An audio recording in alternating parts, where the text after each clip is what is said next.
que ça, une c'est blague. bon, ok, ça Tiens, c'est les noix stagiaires, tu peux me chercher du café, s'il te plaît? Non, ça va pour être possible. Tu fais quoi? Non, excusez-moi, mais là, il y a dû y avoir erreur. Je pense qu'ici, cette année, c'est nous, les présentatrices. C'est pas vous. C'est marrant, celle-là. Non, c'était pas prévu ça. Ouais, mais je pense que maintenant, c'est vraiment nous. Si vous pouvez prendre la sortie, ça m'arrangerait. Super, Bon. l'ami, il est en bonne voie. Oui, il est parti. Peut-être toi aussi. Super. Allez, allez. Ça par contre, je dois avec les tasses, moi. Très bien. Bon, c'est bon, tu es prête? Il te manque quoi, là? OK. Je sais pas qui c'est Gonze. Excusez-nous pour ce petit contretemps. Ouais, je suis désolée. Moi aussi, j'en ai un petit contretemps. Je comprends pas. Je me suis réveillée ce matin avec cette voix de merde. Je comprends pas. Qu'est-ce qui se passe? Je vois du Québec. Je suis vraiment désolée. Je voulais pas t'interrompre, mais j'ai été obligée. Ok, merci Célia. Bonjour à tous et à toutes. Nous allons vous présenter le journal télévisé du réseau Subdecom. Ouais, mais avant tout, est-ce qu'on ne devrait pas se présenter, chers collègues? Parce que je pense que les autres ne nous connaissent pas vraiment. On est nouvelles ici. Effectivement, excellente idée. Je vous présente Célia, du haut de ses 1m31 qui va animer ce journal télévisé. En votre compagnie, et oui, Lola, merci d'être là avec ce magnifique sourire sur ce beau visage. Ça fait plaisir.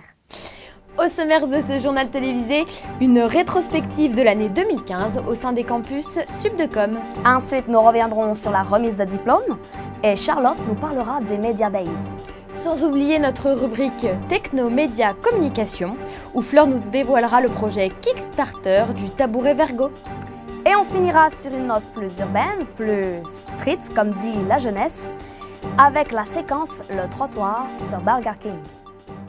Commençons tout de suite par une rétrospective de l'année 2015 au sein de Subdecom. Bah, Célia, vous avez retrouvé votre voix? Eh bien oui, chance à vous. Je vais moins vous faire suer avec cette voix de merde. Ça, c'est sûr. Eh bien, comme je le disais, donc tout de suite une rétrospective de l'année 2015 au sein de Subdecom. Je vais donc laisser la parole à Lola, ici présente, puisque vous êtes l'auteur de ce sujet palpitant. Effectivement, Célia, une petite rétrospective de l'année 2015.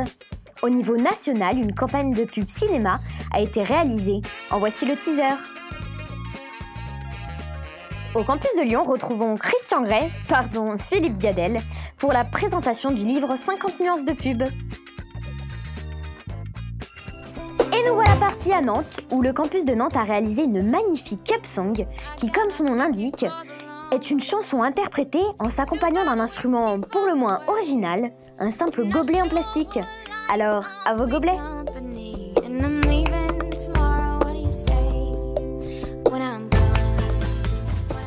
Dirigeons-nous maintenant à Bordeaux. Le campus 114 a fait son apparition derrière les bassins à flot.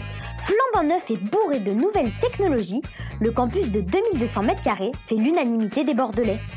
Le 8 janvier dernier, le campus a reçu la visite d'Alain Juppé et de son équipe en charge du numérique et de l'éducation afin d'échanger avec les étudiants Subdecom.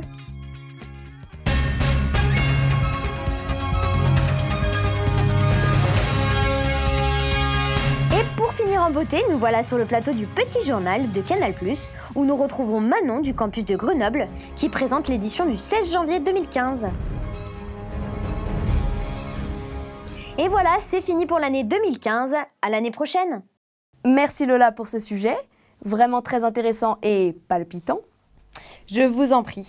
Maintenant, nous allons faire un petit feedback sur le jour le plus attendu par nos étudiants. Et oui, d'après un sondage, pour environ 99,8% des Français, la remise des diplômes est considérée comme le plus beau jour de leur vie. Oui, enfin bon, voyons plutôt le reportage. Oui, c'est peut-être mieux. Revenons sur un moment riche en émotions, la remise des diplômes des écoles Subdecom. Cette cérémonie a lieu dans 11 campus de Subdecom. C'est un événement attendu par tous, notamment sur le campus de Nantes et de Montpellier.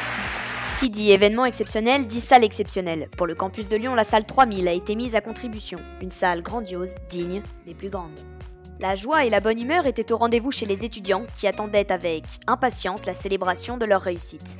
La remise de diplôme marque comme un tournant pour ces étudiants qui vont entrer dans la vie active ou pour les autres qui vont continuer leurs études. C'est autour d'un cocktail que famille, amis et étudiants se sont réunis pour fêter ce jour exceptionnel. On tourne là. Très beau reportage, vraiment quelle sincérité. Bon allez maintenant, stop aux émotions, passons aux choses sérieuses. Les Media Days se sont déroulés le 8 février dernier au sein du campus de Lyon. En effet, bonjour Charlotte, merci d'être avec nous ce soir. Bonjour. Ou bien cette journée, peu importe. Pouvez-vous nous parler un petit peu plus en détail de cette journée que nous avons tous vécue? Pardon. Oui, bien sûr. Merci. Donc le lundi 8 février 2016, c'était le retour des Media Days. Cette journée était consacrée à la découverte de l'évolution des médias. C'était donc la 7e édition cette année, qui avait pour but de présenter les innovations en matière de médias aux étudiants en communication qui sont de futurs professionnels. Plusieurs grands speakers étaient donc présents pour animer cette grande journée. Il faut donc savoir que cet événement enrichissant est pour le moment uniquement présent sur le campus René Cassin à Lyon. Ah oui, et cette année, nous avons innové et cette journée a été retransmise en direct sur notre chaîne YouTube Sub2Com. Eh bien, merci Charlotte pour ces informations très intéressantes. Merci. Passons maintenant à la rubrique techno avec Fleur et son projet Kickstarter. Oui, bonjour Lola, bonjour Célia, bonjour à tous. Aujourd'hui, je vais vous présenter le tabouret Vergo. C'est le nouvel accessoire indispensable à tout casque de réalité virtuelle. Son rôle est entre autres de plonger un joueur de jeux vidéo dans un monde entièrement virtuel. Son créateur, Joe Ryan, originaire du Royaume-Uni, est jeune entrepreneur passionné par le monde de l'audiovisuel. Lors de ses premières expériences avec un casque de réalité virtuelle, Joe a trouvé décevant le fait d'avoir une manette pour se déplacer dans le jeu. Cela cassait le côté monde virtuel. Il a donc voulu améliorer l'expérience et pour cela, il a inventé le tabouret Vergo. C'est un objet innovant, moderne et futuriste permettant aux joueurs de se déplacer d'un simple mouvement du corps sur le tabouret. Le joueur a donc les deux mains absolument libres, ce qui permet d'avoir d'autres accessoires. Le tabouret Vergo est compatible à tout casque de réalité virtuelle, aussi bien celui de Samsung ou aussi au tout nouveau prototype d'Oculus. Le tabouret a une capacité de rotation de 360 degrés. Il est léger, il est facile à ranger et a plusieurs choix de couleurs. En plus de cela, il est le seul dans son domaine. Et pourtant, Joe Ryan n'est pas satisfait, il a encore beaucoup de plans pour l'avenir et voit un monde très grand pour ce qui est du monde du virtuel. Et on attend ça avec impatience. Effectivement, Fleur, on attend ça avec impatience. Merci pour toutes ces informations. Avec plaisir. Il me tarde vraiment d'aller essayer ce tabouret qui semble tout de même très atypique. C'est vrai. Passons maintenant à notre dernière rubrique de ce JT. Et oui, le micro-trottoir, c'est la séquence Le Trottoir. Lola, est-ce que vous pouvez nous en parler un petit peu plus? Bien sûr, avec plaisir. Le principe est d'interroger des personnes dans la rue sur des sujets d'actualité, sur un trottoir, donc, comme son nom l'indique. Très bien, et cette séquence a été présentée par Bérénice, Alexia et Inès. La parole est à vous, ou je devrais peut-être dire le micro est à vous. Burger King est très populaire en France. Leurs campagnes de pub sont très originales.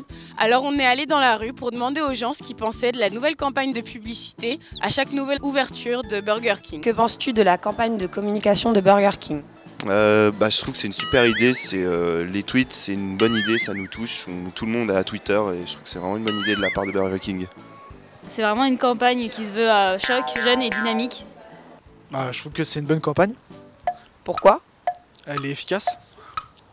D'accord. Si tu étais un burger, lequel serais-tu ? Le double XL, bacon and cheese. Le Whopper. Sans hésiter, ce serait le cheese and bacon Tender Crips. Je serais le Big King XL. Que serais-tu prêt à faire pour l'ouverture d'un Burger King en bas de chez toi ? Hormis tuer des gens, plein d'autres choses. Répondre à toutes vos questions sous la neige, par exemple. Planter ma tente de camping la veille, enfin voilà, des trucs dans le genre. Il y a souvent la queue à Burger King. Est-ce que tu aimerais avoir un fast pass comme à Disney pour pouvoir doubler tout le monde dans la queue ? C'est pas une mauvaise idée. Savais-tu que cette appli existe ? Eh bien non, tu me l'apprends, donc du coup, pourquoi pas, ça peut être... je l'utiliserai. En sortant du Burger King, te sens-tu le king ? Je suis le king. Et vous, Lola, En quel burger aimeriez-vous être réincarné? Si ce n'est pas déjà fait. Eh bien, merci à tous de nous avoir suivis et à ciao, bonsoir.